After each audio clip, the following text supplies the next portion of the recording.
Picture a world where the last remnants of humanity cling to survival amidst the skeletal remains of what was once called Earth.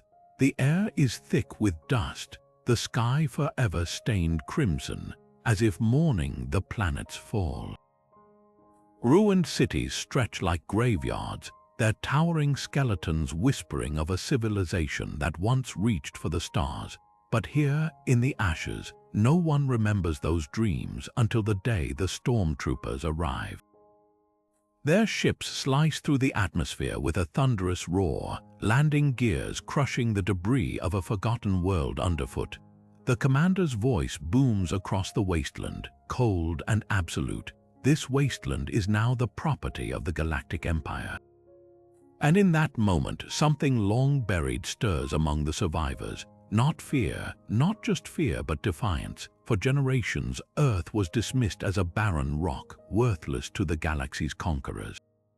Its people, scavengers, barely worth the notice of the Empire's vast war machine. But the Stormtroopers didn't come for resources. They came for something far more dangerous: control. Because even in the ruins, legends persist. Whispers of old wars, of a planet that refused to kneel, of weapons lost to time but not forgotten. The Empire knows the truth. Earth was never just a wasteland. It was a cradle, and cradles can rock empires to their knees. So let's step into the rubble together. Let's walk alongside those who have spent lifetimes surviving in the shadows, only to find themselves face to face with the galaxy's most ruthless enforcers. This isn't just a story of invasion. It's the spark of rebellion, the moment when the overlooked become the unstoppable. Because when the Stormtroopers landed, they didn't just claim a dead world, they awakened something far older, far fiercer than they could ever imagine. The wasteland has teeth, and it's ready to bite back. The rhythmic thud of armored boots echoes through the skeletal remains of New York, a sound as foreign as the gleaming white figures who make it. Stormtroopers move in flawless lockstep, their polished armor a grotesque contrast to the cracked pavement and rusted steel around them.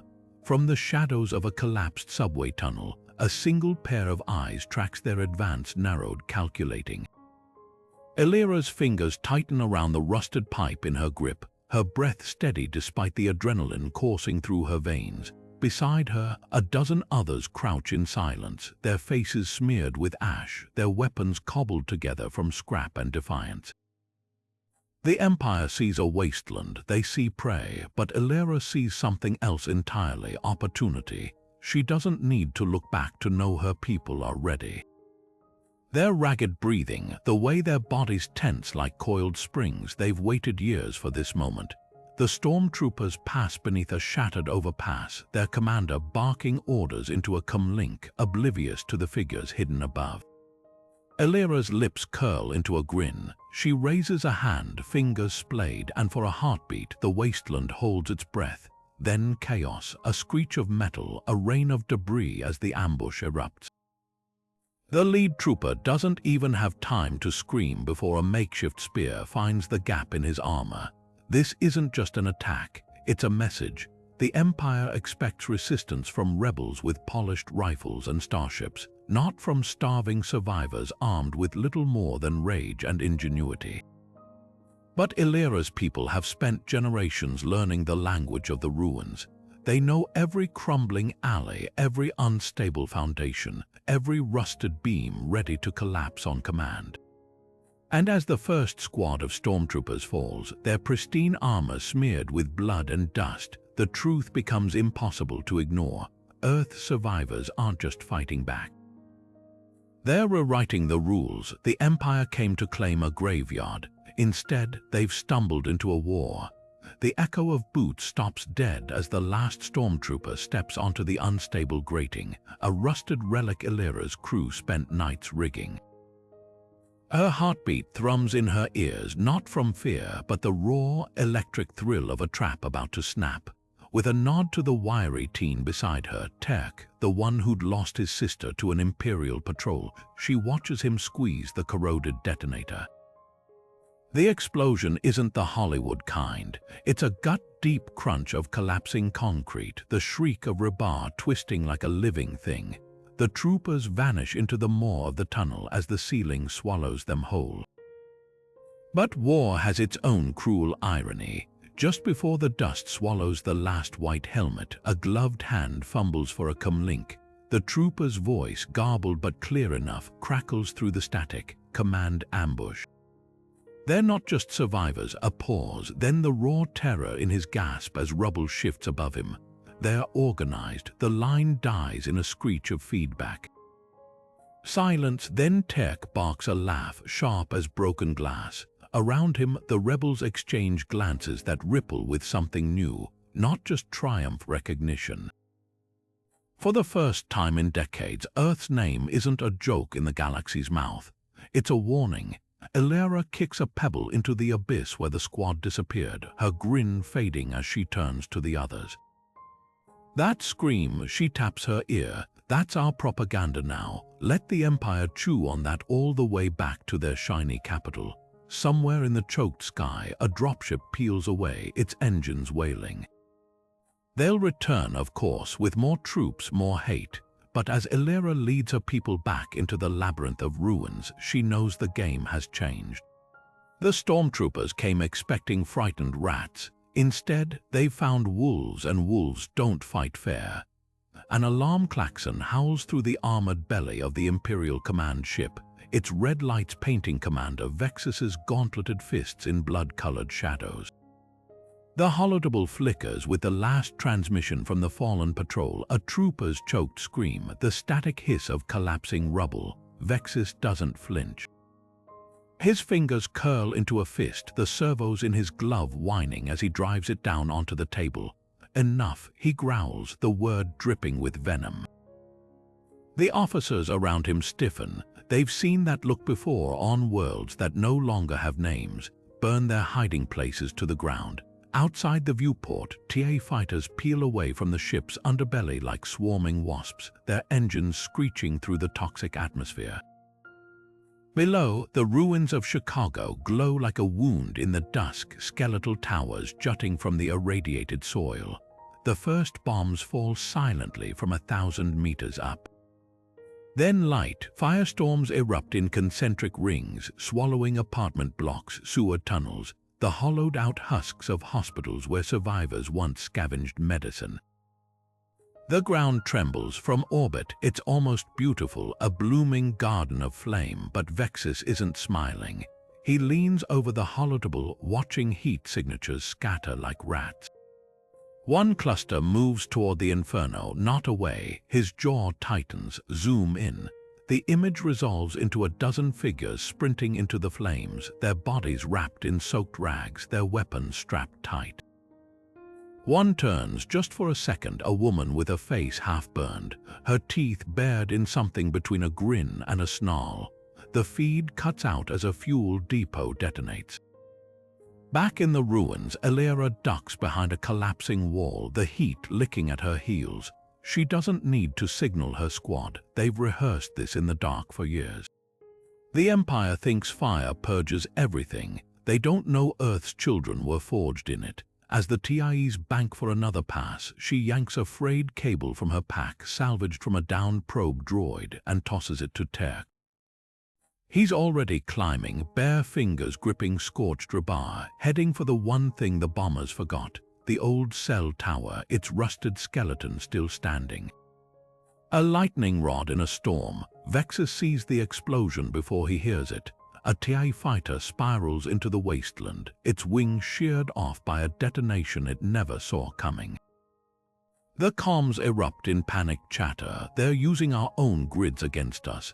Before another fighter vanishes from the tactical display, down in the ash, figures emerge from smoke, their silhouettes twisted by heat haze. They're not running, they're advancing. The commander exhales slowly, wiping soot from his display. He thought this would be another pacification. Instead, he's staring at the oldest lesson in warfare, written in fire and blood: you can burn a wasteland. But you can't burn ghosts. The smoke parts like a curtain as Jack steps forward, his boots crunching on glass and charred metal. He moves with the slow precision of a man who spent a lifetime navigating ruins, not fleeing them. The Stormtroopers tighten their grips on their rifles, but Commander Vexis barely glances up from the holodeck. He's seen scavengers before, desperate, broken things selling scraps for another breath of poisoned air. But this one's different. Jax doesn't grovel, doesn't beg. He flicks a data chip between his fingers like a magician palming a coin, his grin all teeth. "Heard you lost some toys down here," he drawls, nodding toward the smoldering wreckage of the TA fighters. "Might have stumbled across something valuable." His eyes are one brown, one clouded with an old injury flick to the troopers flanking Vexis. Private audience, maybe. The commander's lip curls. He's played this game on 100 conquered worlds. Informants always want the same things: credits, passage off-world, protection. But when Vexis motions his guards back and Jax leans in, the scavenger's voice drops to a whisper. "I know where they're holed up, the rebels, every tunnel, every trap." He taps the chip. "Even the thing they're digging for." Vexis freezes. There was no mention of excavations in the intel briefings. The deal takes seconds, a case of ration packs, a signed pardon useless since the Empire burns its promises as easily as it does cities. Jax pockets the chip's twin with a wink. But as he turns to leave, something flickers across his face. Not greed, not fear, something colder, calculated. Back in the shadows, Elira watches the exchange through cracked binoculars. Her jaw tightens as Jax vanishes into the smoke. Terk hisses beside her, "Traitor." She shakes her head slowly because she knows Jax better than that. Knows the way his hands had twitched when the commander mentioned the dig site. Knows the chip he just sold. It's the oldest trick in the Wasteland playbook. Feed the enemy exactly what they want to hear and let them choke on it. The canyon walls rise like jagged teeth around the Stormtroopers as Jax leads them deeper into the ravine, his silhouette a flickering shadow against the rust-colored rock. Vexis marches at the head of the column, his grip tightening on his blaster with every step. The data chip's coordinates had been precise, too precise. But the promise of rebels cornered in their own trap was worth the risk. Dust swirls in the narrow passage, clinging to white armor, as the troopers' sensors ping uselessly against the canyon's mineral-rich walls. Then silence. Jax stops dead, his back still turned. "Where are they?" Vexis snarls, his helmet's vocoder flattening his fury into static. Jax tilts his head, listening to something only he can hear. The wind, maybe, or the click of a dozen safeties flipping off. His grin is a slash of white in the gloom as he turns, spreading his arms wide. Oh, they're everywhere. The first shot cracks like thunder, ricocheting off a trooper's pauldron. Then the canyon erupts, muzzle flashes ignite along the cliffs like angry stars, raking the Imperial formation with a hailstorm of bullets, not blaster bolts, but old-world lead, scavenged from pre-war armories and reloaded 1,000 times over. Stormtroopers drop, their armor useless against weapons their engineers never accounted for. Vexis ducks behind a boulder, his comms jammed by the same interference that's been screwing with their sensors since they entered the canyon. A trap within a trap. He whips around, seeking Jax in the chaos, but the scavenger's already gone, vanished into the dust like a ghost. Only his laughter lingers, echoing off the stone as Vexis bellows into the fray. "Find him." "I want his head." Above, Elira watches through the scope of her rifle, her finger resting lightly on the trigger.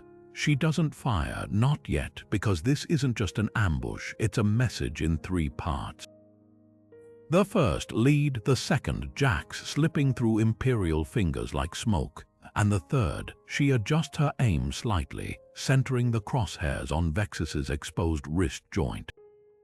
A whisper of pressure, and his gauntlet explodes in a shower of sparks. The commander staggers, clutching his mangled glove. Elira eases back, letting the canyon's echoes fill the silence. The third part isn't a bullet. It's the certainty settling in Vexis's gut as he scans the cliffs. They could have killed us all, and that's the real trap. Because nothing terrifies an empire more than mercy from the people it came to break. The air in the underground bunker is thick with the scent of oil and rust, so heavy Elira can taste it on her tongue as she brushes centuries of dust from the steel crate. The beam of her flashlight catches the faded stenciling United States Marine Corps, property of before the rest crumbles away. Her fingers, calloused from years of scavenging, trace the edges of the lock. It's been welded shut, but corrosion has done its work. One sharp tug and the seal screams open. The light catches on metal. Row after row of plasma rifles, their power cells dull but intact. Grenades stacked like eggs in a nest, and beneath them something older, bulky, boxy things with wooden stocks and iron sights. Terk lets out a low whistle, his reflection warped in the curved barrel of a pulse cannon.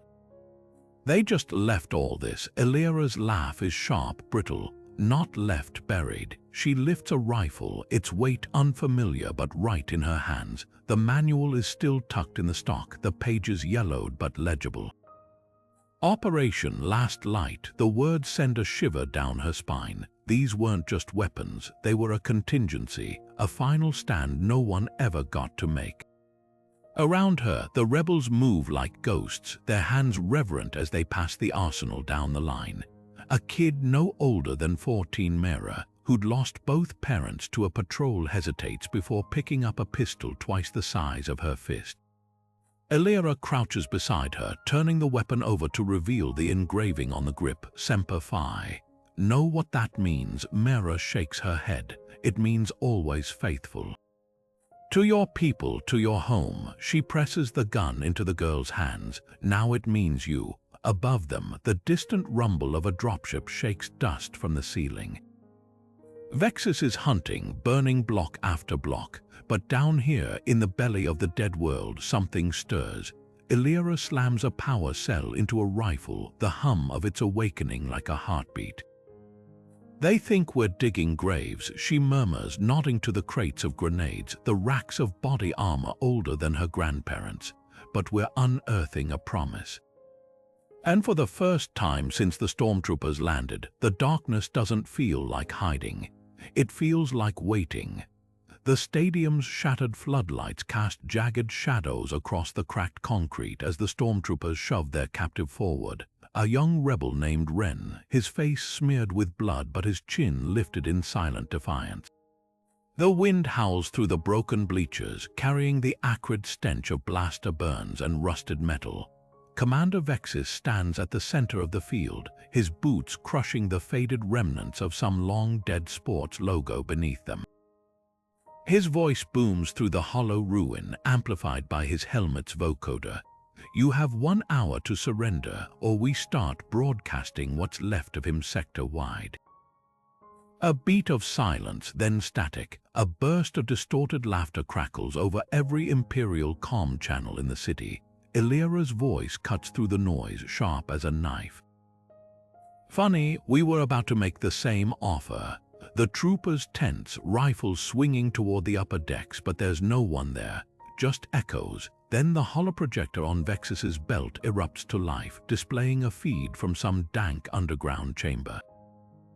20 Stormtroopers kneel in the gloom, their helmets removed, their faces bruised but alive. Their white armor looks almost gray in the dim light, stripped of its terrifying gleam. Elira steps into frame, her rifle slung casually over one shoulder. See, we could trade. She leans down, her shadow swallowing the nearest prisoner's panicked expression. Or we could let the Wasteland decide whose mercy runs out first. The threat lingers, unspoken but deafening. The rebels know these tunnels, the Empire doesn't. Vexis's grip tightens on Ren's bindings, but the rebel just grins, teeth red with split lips. They taught us how to count, sir. 20 beats 1 every time. The standoff stretches, brittle as thin ice. Somewhere in the ruins, a loose piece of rebar clatters to the ground. Every Stormtrooper's blaster twitches toward the sound. Vexis exhales through his nose, the sound a hiss of filtered air. Negotiation isn't surrender, it's tactics. He keys his calm, terms. Elira's smile is all edges. North Quadrant, 1 hour, no tricks, no trackers, just a walk away for all of us. She pauses, then adds softly, and you tell your superiors exactly whose mercy let your men live. The transmission cuts. Ren's laugh is a raspy, broken thing as the Stormtroopers drag him back to their lines. Vexis doesn't silence him, because the truth is worse than any insult. The Empire came to break the Wasteland. Instead, it's learning the oldest rule of war. Even predators can bleed. The dropship's engines whine like a dying animal as Vexis strides up the ramp, his helmet's glare fixed on Jax's retreating back. The scavenger doesn't look back, just waves over his shoulder, the stolen Imperial credit chip glinting between his fingers. Pleasure doing business, Commander. The gangplank seals with a hiss, cutting off the stench of the Wasteland. Inside, troopers brace against the bulkheads as the ship lurches upward, its repulsors kicking up cyclones of ash. Vexis allows himself one slow exhale. The rebels will scatter now, leaderless. The thought tastes like victory. Then the alarms hit. Klaxons shriek as the port engine sputters.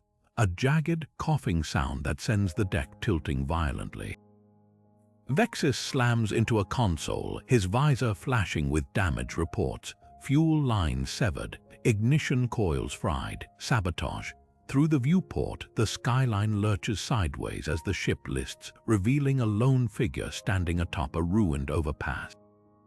Jax, he's not waving anymore, just watching, and as the dropship's remaining engine flames out, his message becomes painfully clear: you never controlled this game.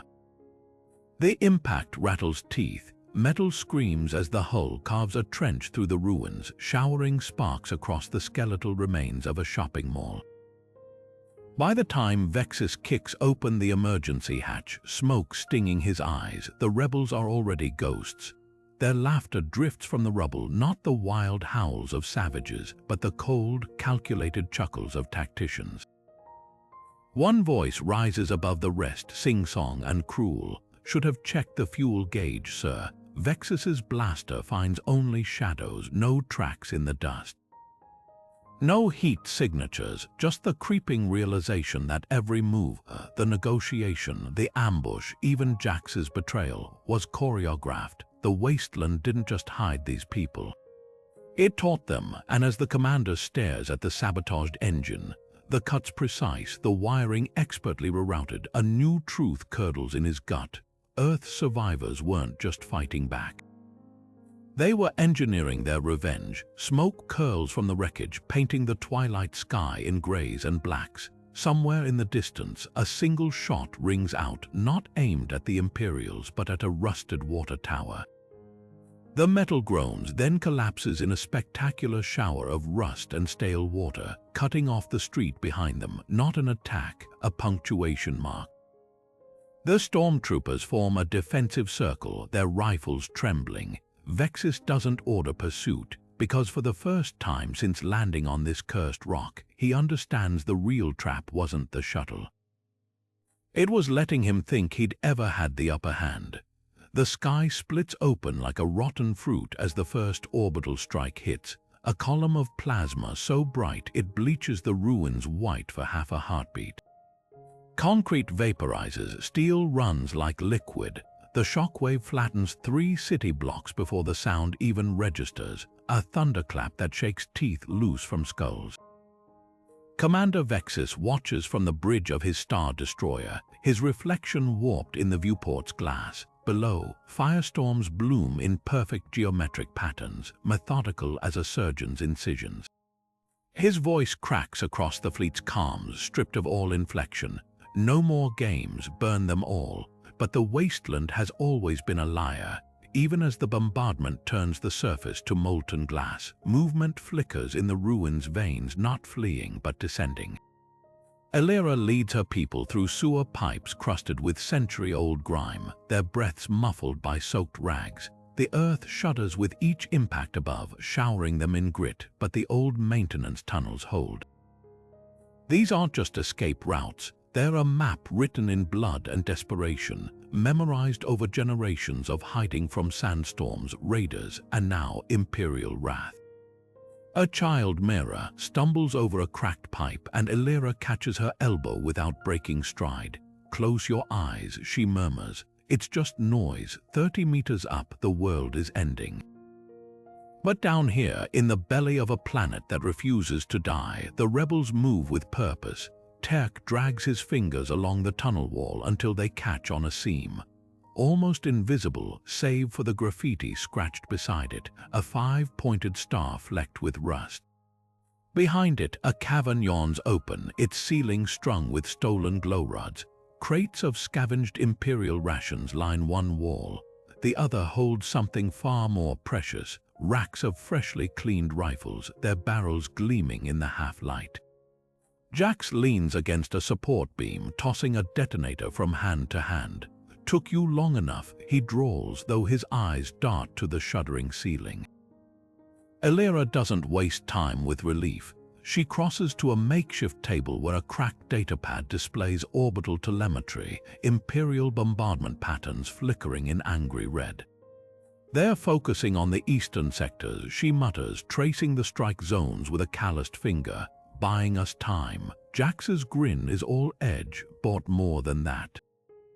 He jerks his chin toward a hulking shape in the shadows, an Imperial excavator, its durasteel claws still caked with soil. "Vexis's boys were digging for something before we repurposed their equipment." A tap on the datapad and the screen shifts to a geological scan. Deep beneath the bombardment's reach, a hollow space pulses like a heartbeat. Found why they wanted this rock so bad. Above, another strike quakes through the tunnels, sending dust spiraling. Somewhere, a pipe bursts, the hiss of escaping steam drowning Terk's curses. But Elira doesn't flinch. Her fingers tighten around the datapad as the scan resolves into something impossible. The angular silhouette of a ship, no, a fleet buried beneath the planet's crust. Ancient, terrifying, and very, very awake, the Empire came to glass a wasteland. Instead, they've lit a fuse. The sentries don't see him at first, just a flicker of movement in the ash-choked twilight, something stumbling toward the barrier of rusted scrap that marks the camp's perimeter. Then the glint of white armor catches the dying light, and rifles snap up in unison. Elira's hand signals freeze her squad mid-reach for their weapons. She steps forward, her boot crunching on broken glass, her eyes locked on the figure collapsing to its knees. His helmet is split down the middle, the crack jagged as lightning, revealing one bloodshot eye and the raw, blistered skin of a man who's been running through fire. Stormtroopers don't run, they don't beg, but this one's gloves are gone, his fingers clawing at the dirt like he's trying to dig himself into the earth. When he speaks, his voice is shredded. "I can't do this anymore." Silence. Then Terk's snarl cuts through the tension. "Trap." He levels his rifle at the trooper's temple, but Elira catches the barrel, her grip iron. The defector doesn't flinch. Instead, he fumbles at his belt, tossing a cracked datapad into the dust between them. The screen flickers to life, displaying a tactical map, Imperial positions pulsing crimson, supply routes snaking like veins across the ruins. Too detailed to be fake, too damning to ignore, Jax materializes from the shadows, his knife already pressed to the trooper's throat. "Funny," he murmurs, "how you just happened to find us." The defector's breath hitches, but his gaze doesn't waver. "Didn't find you," he rasps, "followed the graffiti." He nods to the wall behind them where a faded star, the same symbol marking every rebel cache, is half hidden under peeling propaganda posters. Elira exhales slowly. The Empire burns its traitors alive. This man's uniform reeks of accelerant, his armor scorched where someone tried to torch him mid-flee. But trust is a currency the Wasteland doesn't mint lightly. She crouches, her shadow swallowing his hunched form. "Give me one reason not to put a bullet in your skull and toss you back to your buddies." The trooper's laugh is a broken thing. He jerks his chin at the datapad where a new feed loads security footage from an Imperial brig. A child, no older than 10, stares blankly at the camera, her shorn scalp branded with a barcode. "Project Rebirth," the trooper whispers. That's what they're really here for, not the ruins, not the rebels, kids. His fingers twitch toward his cracked helmet as if to tear it off, but the movement sends him swaying. They took my sister first. Above them, the wind howls through twisted rebar, carrying the distant whine of a dropship's engines. The datapad's map pulses red icons converging. Elira doesn't look at it. She's staring at the troopers' hands, the way they tremble not from fear, but from something far more dangerous, certainty. The kind that turns pawns into wild cards. Jax's knife doesn't lower. Even if he's legit, they'll track him. Elira considers the branding on the child's scalp, the troop movements snaking toward the eastern sector's right where their deepest bunkers lie. She meets the defector's eye, then we move faster. The Stormtrooper slumps forward, his forehead hitting the dirt. Not surrender, not defeat, just the exhausted shudder of a man who's finally stopped running and realized he's ready to fight. The alarms shriek like wounded animals as the rebel team pours from the service ducts, their boots splashing through coolant leaks and discarded ration wrappers. The starport's underbelly is a maze of flickering emergency lights and exposed wiring, the air thick with the stench of engine grease and ozone. Elira leads the charge, her stolen blaster barking short, precise bursts not at the scrambling dockworkers, but at the security droids lining the gantries above. Sparks rain down as metal carcasses tumble, their optics flickering out before they hit the ground. Beside her, Terk lobs a concussion grenade into a cluster of stormtroopers, the blast sending white armor skidding across the oil-slicked floor. "Move, move!" Jax's voice cuts through the chaos as he vaults onto a cargo conveyor, his knife flashing in the half-light. A technician lunges for a panic button, only to crumple with the hilt embedded in his shoulder. Jax doesn't break stride, snatching the blade back as he sprints past. "That one's for the kids you shipped off-world," he spits, already scanning the hangar ahead.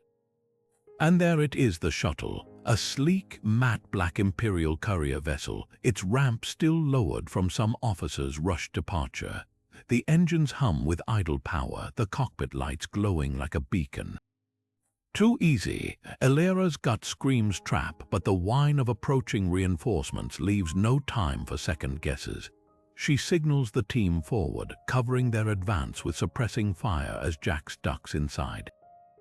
His laughter crackles over the comms a second later. "Fuel's prepped, nav systems hot, someone up there really likes us." The shuttle's thrusters roar to life, rattling the rusted catwalks as the rebels pile in.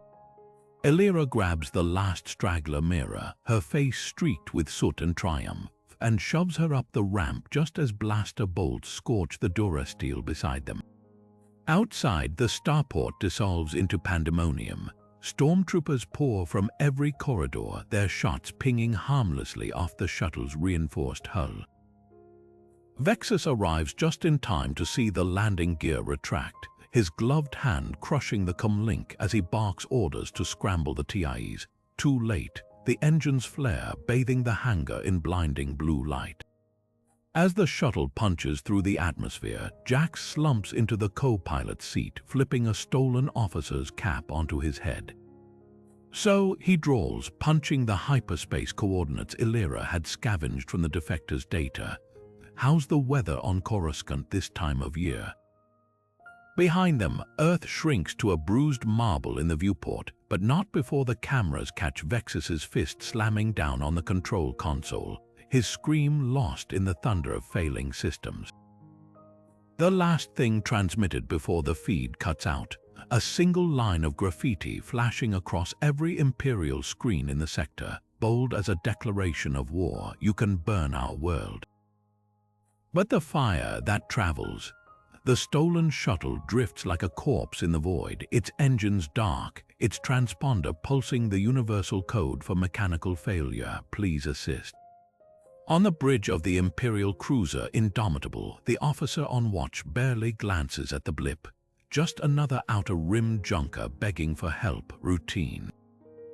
Boring, he keys the comm. "Unidentified vessel, this is Imperial patrol craft Indomitable. Prepare to be boarded for inspection." Static crackles in reply. Perfect 40 meters away, crammed into the shuttle's gutted cargo hold, Elira watches the cruiser grow in the viewscreen, its turbolaser batteries glinting like fangs. She counts the seconds under her breath, her fingers curled around a detonator wired into the shuttle's nav computer. Jax crouches beside her, his breath fogging the cracked face of his stolen chrono. "They took the bait," he murmurs. The Indomitable's tractor beam locks on with a shudder, reeling them in like a fish on a hook. Through the viewport, Stormtroopers line the docking bay, their rifles slack, until the shuttle's thrusters suddenly roar to life. Not fleeing, accelerating, the officer's scream dies in the comms as 5,000 tons of durasteel slam through the cruiser's observation deck, the impact shearing bulkheads like wet paper. For a heartbeat, silence, then the firestorm. The shuttle's reactor, overloaded with enough thermal detonators to crack a capital ship's spine, erupts in a sun-hot bloom, swallowing the bridge whole. Debris spirals into the black, trailing flames like comets. Somewhere in the chaos, a single escape pod jettisons, its emergency beacon broadcasting not a distress call, but a message on every Imperial frequency: return our children. Or we'll return the favor. On the Indomitable's burning bridge, the last thing the dying captain sees isn't the inferno. It's the shuttle's graffiti-scarred hull peeling away in the fire, revealing the words etched beneath the paint, Semper Fi. Always faithful, the Wasteland remembers its promises.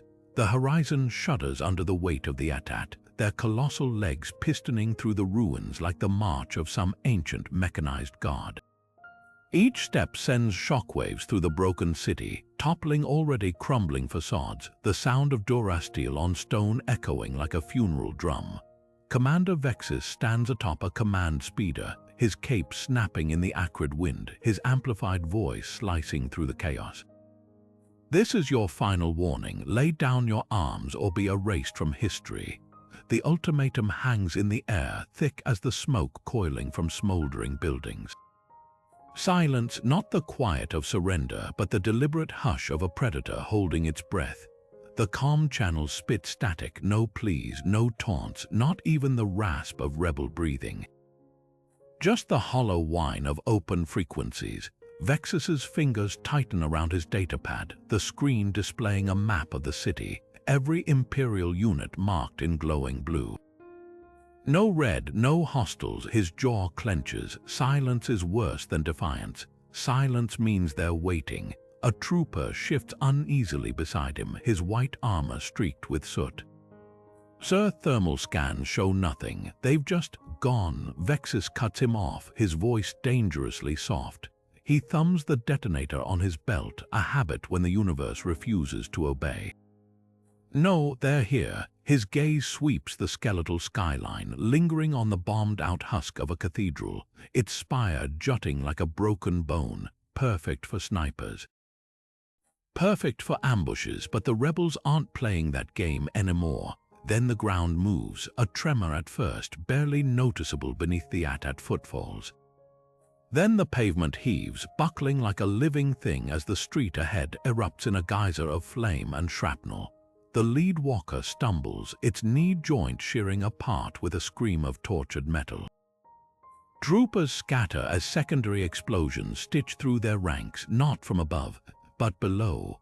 The sewer grates blow outward in sequence, vomiting fire and shrapnel in a choreographed nightmare. Vexis hits the deck as his speeder flips, the world spinning in a blur of smoke and screams. Through the haze, something flickers on the ruins' graffiti-scarred walls, projected words, glowing acid green, "You wanted a war." "We brought an earthquake." The rebels haven't gone silent, they've gone underground, literally, and the wasteland itself is answering the Empire's ultimatum. The sewers exhale, a gust of dank air, stale with the scent of rust and old blood, whispers through the grated tunnels just as the Imperial supply convoy rumbles overhead. The Stormtroopers don't notice. Why would they? Their boots never touch the ground long enough to feel the vibrations beneath the slow, rhythmic tap-tap, tap of rebel knuckles against rusted pipes, signaling the trap is set. Above, the lead tank grinds to a halt, its commander barking orders into his comm. Below, Elira's fingers tighten around the detonator, her lips brushing the cracked receiver of her comm as she murmurs, "They called Earth a wasteland." The first explosion isn't loud. It's a thump, deep and visceral, as the sewer cap beneath the tank's left tread erupts upward, spewing not debris but fire, old-world napalm scavenged from a museum's forgotten stockpile. The flames lick hungrily at the tank's underbelly, turning Durasteel to dripping slag in seconds. Troopers scramble, blasters sweeping the ruins for enemies that aren't there. Because the rebels aren't in the buildings, they're under them. A grate flies open. A gloved hand tosses a smoking canister into the convoy's midst. By the time the gas hits, a noxious cocktail of tear agent and homemade phosphorus, half the squad is already retching, their helmets filters useless against chemistry the Empire stopped teaching centuries ago. From the shadows, a single shot rings out, not at the troopers, at the fuel truck's exposed valve. The explosion paints the street in shades of orange and black, the heat so intense it melts the nearby lampposts into grotesque silhouettes. Elira watches from a storm drain, her face streaked with grime, her radio crackling with the voices of her cells reporting in "East convoy down, bridge rigged."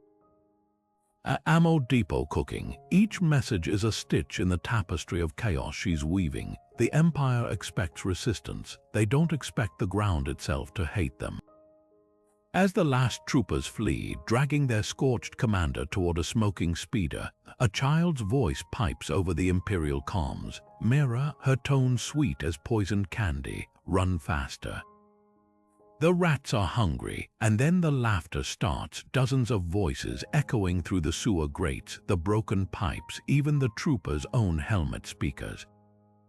Not a glitch, a reminder, the Wasteland doesn't fight fair. It fights like it's got nothing left to lose. Vexis's fist slams down on the holodeble, scattering tactical markers. His officers flinch as the latest casualty report glows crimson. 37 dead, 6 vehicles lost, 0 rebel bodies recovered. The projector flickers, and suddenly Elira's face fills the screen, not live footage, but a recording, her smirk sharp enough to draw blood. "You keep sending soldiers," she muses, leaning closer, "and we'll keep making graves. Funny thing about Wastelands, Commander, they've got room." The transmission cuts, leaving only graffiti scrawled across the table's display, a 5-pointed star dripping digital blood. Outside, the wind howls through the ruins. Somewhere in the distance, metal groans. It might be a building collapsing or a gate opening. The Empire came to bury the dead. The dead have other plans. The alleyway reeks of scorched metal and ozone. The narrow walls funneling the stench of blaster burns into Jax's nose as he presses his back against the crumbling brick. Stormtroopers advance from both ends, their rifles humming with charge, their footsteps methodical. No banter, no threats, they've learned. Jax's fingers twitch near his belt, not for the blaster holstered there, but for the cracked detonator tucked behind it, its wires frayed from years of improvisation. His smirk holds, but his breath comes faster. Then the squad parts like a curtain, and Vexis steps through, dragging a limping figure by the collar, Mira. Her face is a mask of blood, one eye swollen shut, but her teeth are bared in defiance. The commander's blaster presses into her temple, his voice a razor wrapped in silk. "You've run out of tricks, scavenger." For a heartbeat, Jax's grin slips. His eyes flick to Mira, then past her, to the rusted service panel half buried in the alley's filth. The detonator isn't just a last stand, it's a timer. The rebels hadn't just rigged the sewers, they'd turned the entire block into a powder keg, and the fuse was already lit. Mira knows it too. She coughs, spitting red onto Vexis's polished boot, and rasps, "Jax, run." The stormtroopers tense. Vexis's finger tightens on the trigger. But Jax is already moving, not toward them, not away, but sideways, his elbow slamming into the wall where a frayed cable dangles. The spark is tiny, insignificant until it isn't. The explosion rips through the street like a starving thing, swallowing the alley in fire and shrapnel. Jax hits the ground rolling, his ears ringing, his vision swimming with smoke and sparks. Somewhere in the chaos, Vexis shouts, not in pain but in rage, as the ground beneath him gives way, the pavement collapsing into the rebel-dug tunnels below. Mira's gone, not dead, vanished, pulled into the inferno by hands Jax knows are waiting in the dark. He staggers to his feet, coughing blood, and salutes the collapsing ruins with the detonator's dead switch. The Empire came for a traitor. They should have looked for the symphony, because every explosion has a conductor. The detonator feels lighter than it should in Jax's palm, just a scrap of metal and wires, really, but heavy with the weight of what comes next. The Stormtroopers don't see it. They're too busy leveling their rifles, too fixated on the bleeding rebel in front of them to notice the way his thumb caresses the trigger. Vexis's voice is a distant snarl, demanding surrender, but Jax is already laughing, the sound raw and jagged. You want Earth, he rasps, blood slick on his teeth. Here's a piece of it. The press of his thumb is deliberate, slow. The world doesn't explode so much as unravel. The charges planted in the building's bones, old-world plastique stuffed into load-bearing columns, jury-rigged det cords threading through the sewer lines awaken all at once. The floor lurches, the ceiling groans, and for one crystalline second, Jax sees it all. The way Vexis's helmet snaps up in realization, the way the troopers stagger as the walls breathe inward. He doesn't close his eyes. Elira's calm crackles to life in her ear, Jax's voice cutting through static like a knife. No grand speech, no last stand poetry. Just 6 words, each one measured, each one a barb aimed straight at the Empire's throat. Tell them Earth wasn't worth it. Then the line erupts in white noise, the transmission swallowed by the roar of collapsing concrete. The ground bucks beneath her boots, the shockwave rippling outward, toppling Imperial walkers like toys. Somewhere in the dust and debris, Vexis is screaming not in pain but in fury, because the truth is written in the rubble. The Empire came to break a wasteland. Instead, the wasteland broke them, and as the echoes of the blast fade, replaced by the distant wail of Imperial alarms, Elira doesn't mourn. She presses her palm to the cracked pavement, feeling the tremors still vibrating through the earth. They'll call it a sacrifice. They'll call Jax a martyr. But the graffiti blooming overnight on the ruins, a single star, fresh paint gleaming in the firelight, tells the real story. The wasteland doesn't bury its dead. It plants them like seeds. The wind howls through the shattered skyscraper canyon, carrying with it the stench of burnt wiring and spilled fuel, wrapping around Elira like a shroud as she climbs onto the wreckage of an Imperial tank. The metal groans under her boots, flakes of rust showering down onto the blood-stained concrete below.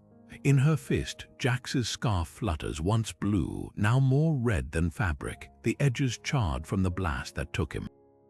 The survivors gather in silence, their faces gaunt, their weapons clutched like promises. They don't need speeches, they know the cost. Elira's voice cracks when she speaks, not from fear but from the fire behind her teeth.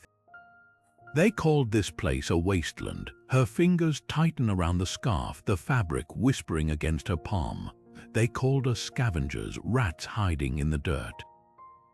A murmur ripples through the crowd, boots shifting, shoulders squaring. She lifts the scarf higher, letting the wind snap it like a banner. But rats don't dig. Terk steps forward, his face a patchwork of burns and fury, holding up a rusted spanner, the same tool they used to crack open the Empire's underground vaults. Mira follows, her small hands wrapped around a scavenged blaster twice her size. One by one, the rebels raise what they carry, a wrench, a pipe, a dented Stormtrooper helmet filled with homemade explosives. Not weapons, answers. Elira's grin is vengeance given form. They think we're nothing. She yanks a frayed wire from her belt, Jax's last gift, stripped from the belly of their stolen shuttle, and holds it aloft. The spark leaps from her fingers to the wire's end in a crackle of violet light. So let's show them what nothing can do. The charge doesn't start as a cheer. It starts as a growl, low and seismic, building in 100 throats at once. By the time it reaches the ruins, it's a thunderclap, shaking loose dust from broken windows as the survivors surge forward, not toward the Imperial lines, but through them into the shattered subway tunnels, the collapsed sewers, the places only the desperate know how to navigate.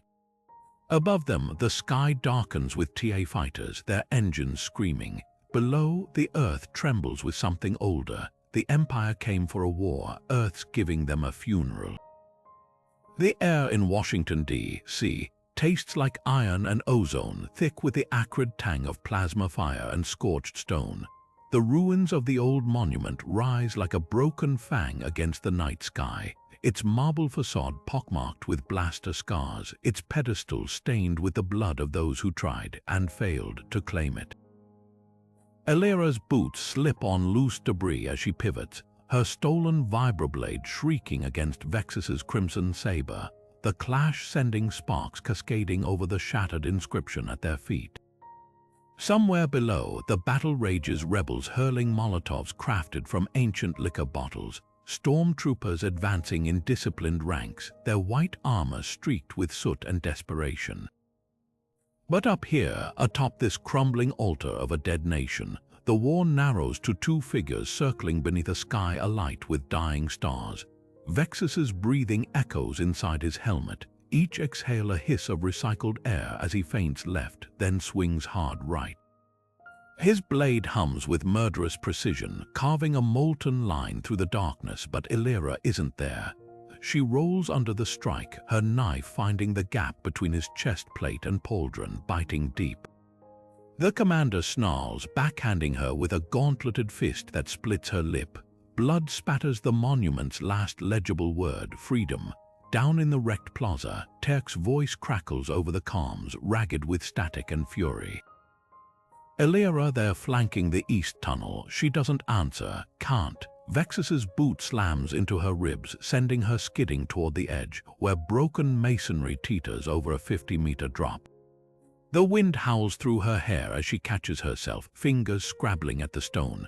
Above her, the commander looms, his saber's glow painting his armor the color of old wounds.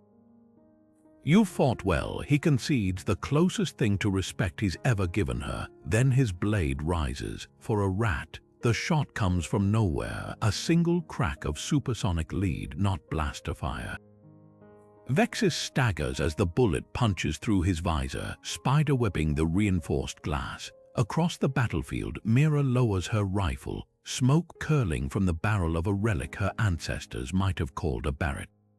Elira doesn't waste the gift. She lunges, driving her knife up beneath his chin, through the helmet's weak point until the tip scrapes the inside of his skull. Vexis sways, falls. His body tumbles down the monument steps, coming to rest at the feet of his troops who freeze, just for a heartbeat, as their invincible commander's blood soaks into the dirt of a world he couldn't break. Elira stands, wiping her blade on her thigh. The calm hisses to life again, Terk's voice now edged with something like hope. They're retreating. She looks down at the scattering stormtroopers, at the fires devouring their tanks, at the graffiti already blooming on the warped metal of their abandoned walkers, a five-pointed star fresh painted in someone's blood. Not a victory, not yet, but the Wasteland's first real breath. The blade trembles against Vexis's throat, not from uncertainty, but from the sheer force of Elira's grip, her knuckles white around the hilt. His helmet's cracked visor reflects her face back at her, blood-streaked, hollow-cheeked, alive with a fire no Imperial flamethrower could replicate. The battlefield holds its breath. Stormtroopers freeze mid-charge. Even the wind stills, as if the wasteland itself leans in to witness this moment.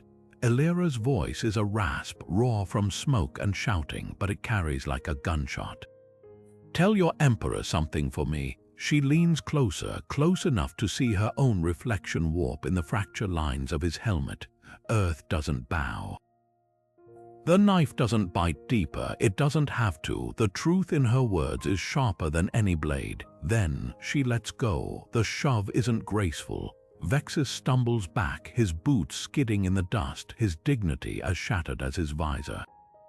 The troops gape, their rifles wavering. Killing him would have been easy, expected, but mercy, that's a weapon the Empire never taught them to counter. Elira turns her back on the commander, a calculated risk that sends a ripple through the ranks. She doesn't need to see his face to know the lesson is already sinking in.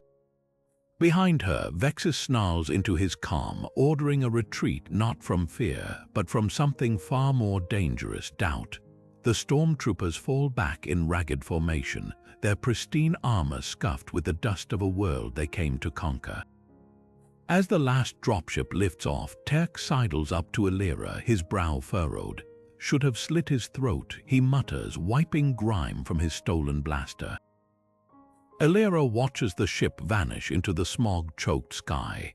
Dead men can't deliver messages, she says softly, then louder for the rebels gathering around her, and the Empire needs to hear this one. Somewhere in the ruins, a child picks up a piece of shrapnel and starts scratching a star into the side of a fallen walker.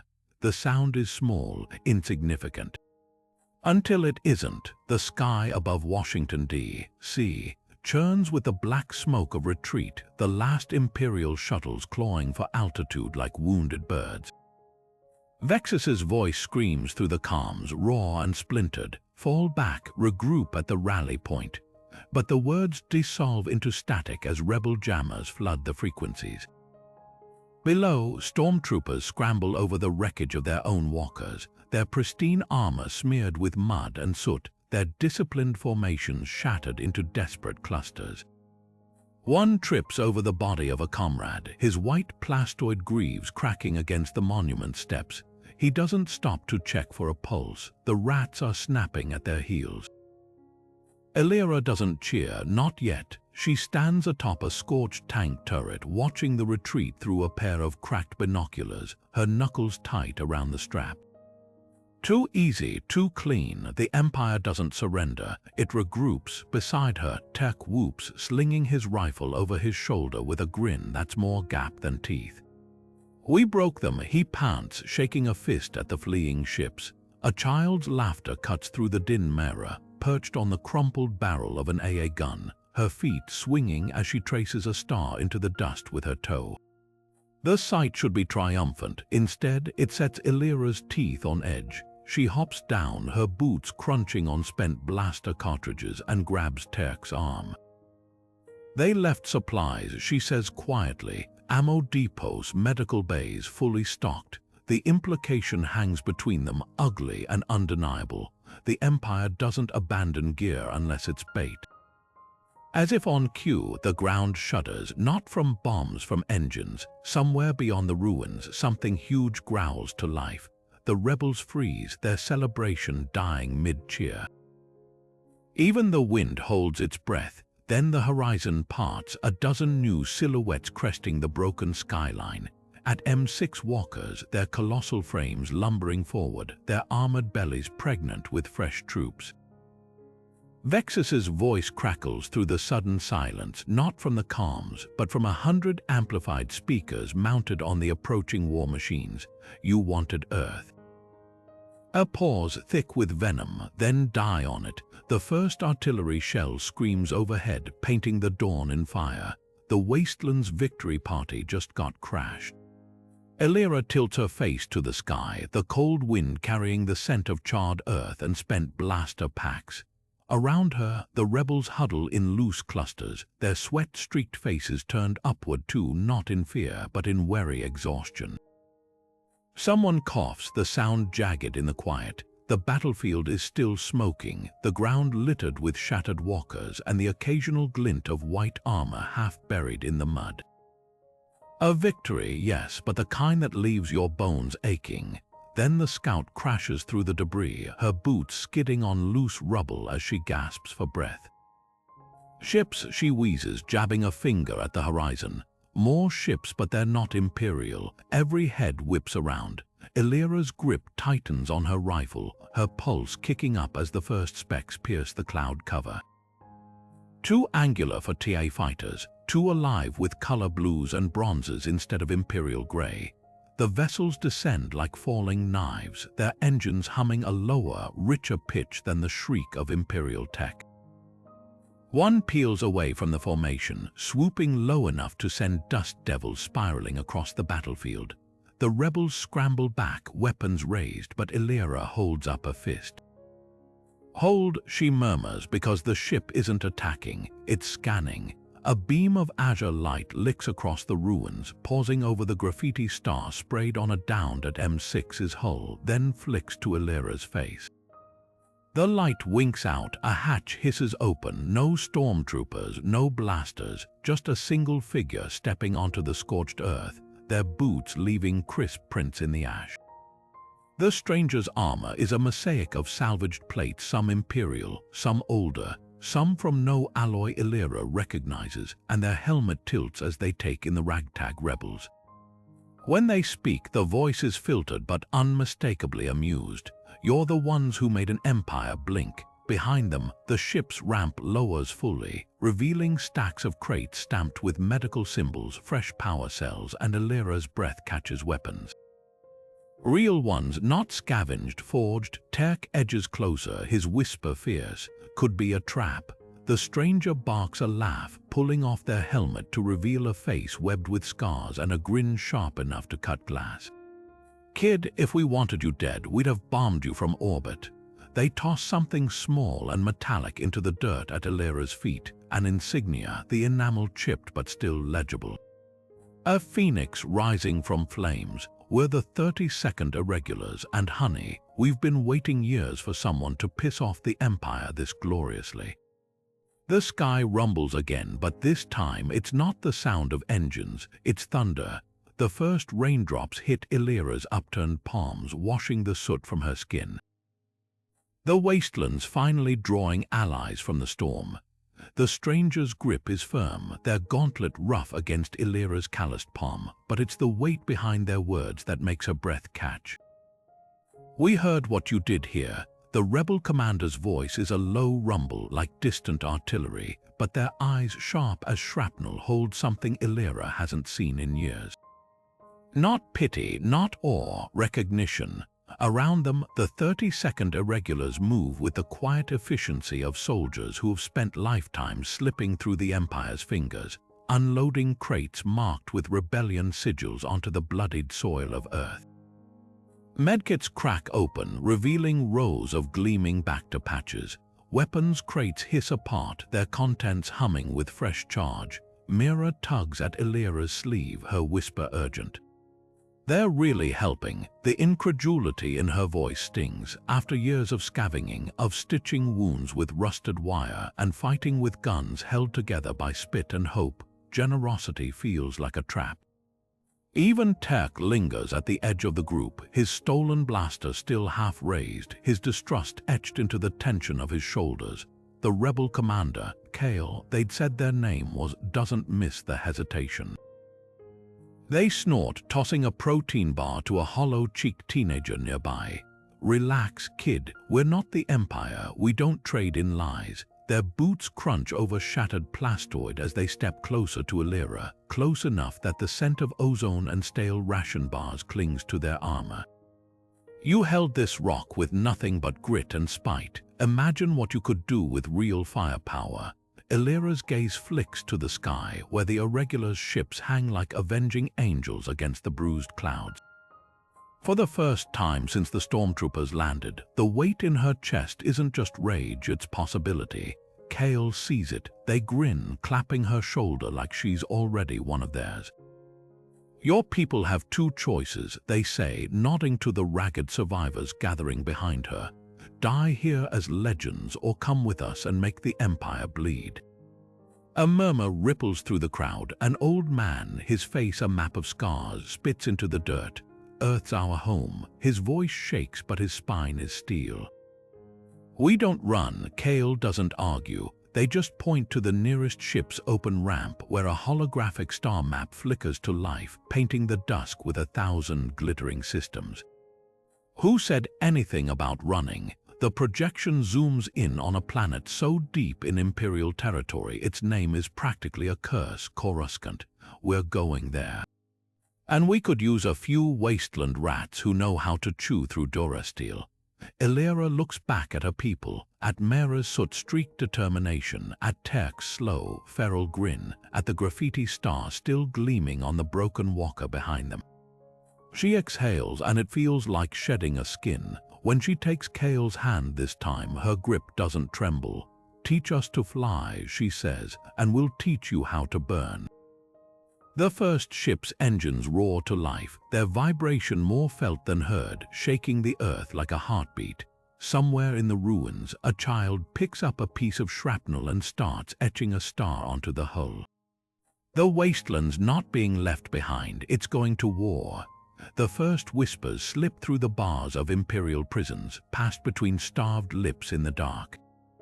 They slither into the crew quarters of slave barges, flicker across smuggler comms in coded bursts, glow on the graffiti-scarred walls of 100 occupied worlds. They called Earth a wasteland until the Stormtroopers arrived. The words are a spark in dry tinder. On backwater moons where the Empire's boot presses hardest, in neon-lit underworlds where rebellion is traded like currency, the story mutates, grows teeth. By the time it reaches the core, it's become a warning, a promise, a challenge. A Twi'lek bartender on Nar Shaddaa polishes glasses with a rag stained blue from her leku, her ears tuned to the drunk Imperial officer boasting at the bar. Pathetic little dustball, he slurs, swiping at his mouth. "We'll glass it within the month." She doesn't react, but that night she paints a 5-pointed star beneath his usual booth, in grease, invisible until the next patron spills a drink. The puddle spreads, revealing the symbol to a Mirialan smuggler who carries it to her crew. Within days, a shipment of spice, bound for an Imperial depot, detours mysteriously to a set of coordinates just beyond the Earth system's asteroid belt. On Coruscant's lower levels, a child with circuitry tattoos scrapes a new design into the permacrete. A Stormtrooper helmet cracked down the middle, roots bursting through the fissure. A passing recruiter for the 32nd Irregulars tosses him a credit chip, not for the art but for the words etched beneath. Born in the dirt, raised in the dark. The kid doesn't know Earth from Iriadu, but the phrase tastes like power on his tongue. He'll repeat it in a dozen alleys before dawn. Meanwhile, the Imperial propaganda machine spins frantically. HoloNet broadcasts decry Earth's rebels as terrorists, savages, a minor insurgency soon to be crushed. But the footage tells a different story. Walkers toppled like toys, elite squads ambushed by fighters with scavenged weapons, an entire sector fleet forced to retreat from a planet with no orbital defenses. The dissonance is too delicious to ignore. In cantinas from Corellia to the Outer Rim, bets are placed not on if the Empire will fall, but when.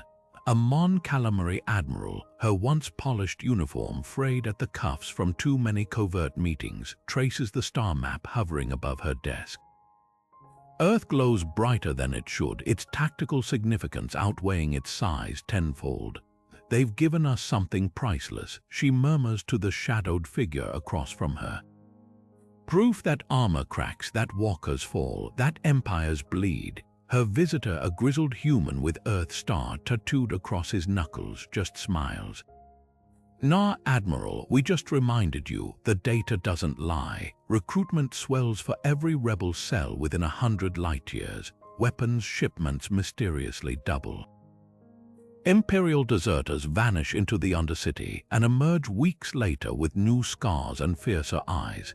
Even the crime syndicates, those pragmatic vultures, start refusing Imperial contracts.